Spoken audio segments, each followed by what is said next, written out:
Artist Mipa Shin sits on a low metal stool next to her pottery wheel and prepares to talk houseplants. Smiling, pointing to the planters that line the shelves of her single-car garage-turned-ceramics studio, her excitement grows, just like her favorite plant, the tall, sculptural Adenia venenata. She loves caudiciform succulents, plants that have an above-soil round caudex, and designs squat planters that highlight the plant's swollen stem.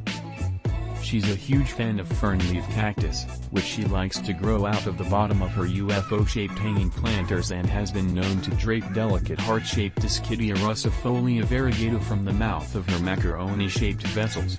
Shin's planters are difficult to label because she designs each one to complement the rare plants that capture her interest. That's what makes them so special. Each vessel is inspired by her love of plants.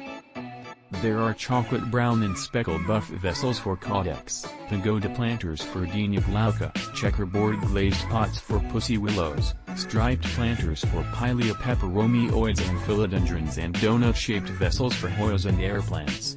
Shin says it is undeniable, although unintended, that her background influences her work.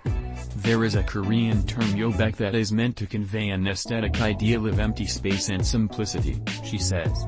I don't intentionally try to design my pots in this style, but I think to some degree it's the style that naturally comes out of me as a Korean. 3 years ago, Shin was living with more than 50 houseplants in the bedroom of her Koreatown apartment. She became so obsessed with plants, the Korean dancer and choreographer set a goal for herself: I want to make something to dress up every plant.